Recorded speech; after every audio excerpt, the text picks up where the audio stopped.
Leather world genuine leather, ladies and gents chappal, sandal, shoes, purse, ladies purses, leather sofa covers, सर्व प्रकारचे bags, jacket, belt आणि प्रत्येक लेदरमध्ये बनणारे एक्सपोर्ट प्रोडक्ट्स प्रीमियम क्वालिटी आणि reasonable price मध्ये उपलब्ध. अशी क्वालिटी कुठेही मिळणार नाही. लेदरची 100% गॅरंटी. पत्ता Ahmednagar, bungalow number 4, BSNL office पाठीमागे, हॉटेल अशोकाजवळ, अहमदनगर. संपर्क क्रमांक 9604 32 78 63.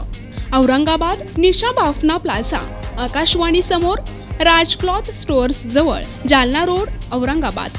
संपर्क क्रमांक 92 84 14 65 54. हिंगोली लोकसभा निवडणुकीच्या रिंगणामध्ये ओबीसी बहुजन पार्टीकडून ॲडव्होकेट रवी शिंदे हे निवडणुकीच्या रिंगणामध्ये उतरले असून रवी शिंदेंनी शक्ती प्रदर्शन करत उमेदवारी अर्ज दाखल केला आहे.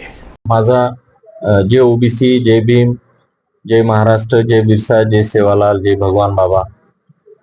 मी आज ओबीसी बहुजन पार्टीकडून आमचे राष्ट्रीय अध्यक्ष माननीय प्रकाश अण्णा शेंडगे यांच्या मार्गदर्शनाखाली मी उमेदवारी दाखल करत आहे.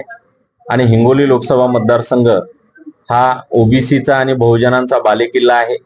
याच्यापूर्वी या मतदारसंघामधून स्वर्गीय ॲडव्होकेट उत्तमराव राठोड, विलासराव गुंडेवार, माजी मंत्री सूर्यकांत पाटील, स्वर्गीय ॲडव्होकेट राजू सातो यांनी दिल्लीमध्ये नेतृत्व केलेलं आहे. आणि त्यांचाच आदर्श घेऊन मी सुद्धा आज या हिंगोली लोकसभा मतदारसंघातून ओबीसी, बौद्ध, आदिवासी, मुस्लिम, अल्पसंख्याक, सर्व वंचित घटकांचा आणि लोकशाहीवादी संविधान प्रेमींच्या प्रेरणा घेऊन आज मी या ठिकाणी उमेदवारी दाखल करत आहे. जे आपण प्रश्न विचारला की हिंगोली जिल्ह्यामधला स्थानिकचा कोणीही उमेदवार नाही आहे.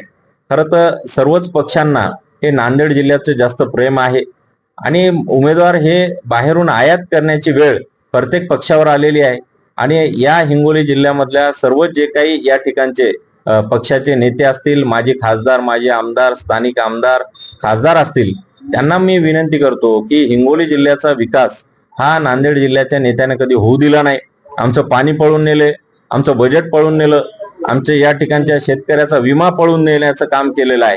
म्हणून आपण सुद्धा थोडस विचार करावा. आणि मी या हिंगोली लोकसभा मतदारसंघामधल्या पाण्याचा प्रश्न असेल, रस्त्याचा प्रश्न असेल, इथल्या शाळा असतील, सरकारी दवाखाने असतील, या ठिकाणच्या शेतकऱ्यांच्या बाजार भावाचा मालाला भाव देण्याचा मार्केट कमिटीचा प्रश्न असेल, की या ठिकाणच्या शेतकऱ्यांचा आत्महत्या विजेचा प्रश्न असेल, ह्या प्रश्नावर कधी कोणताही खासदारने प्रयत्न केले नाही.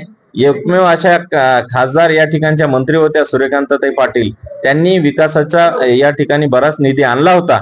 पण त्याच्यानंतर आताचे जे काही लोकप्रतिनिधी आहे, मला किती पर्सेंटेज मिळतात, मला 10% मिळते का, 15% मिळते का, यांनी माय बहिणीवर शिवा देऊन संविधानाचं शपथ घेऊन आई बहिणीवर पर्सेंटेज साठी भांडणं करतात. अशी ही राजकीय संस्कृती निर्माण केलेली आहे. मी एक सामान्य कुटुंबातला, गरीब कुटुंबातला एक मी व्यक्ती आहे. मी वकील आहे, संविधानाचा मी विद्यार्थी आहे.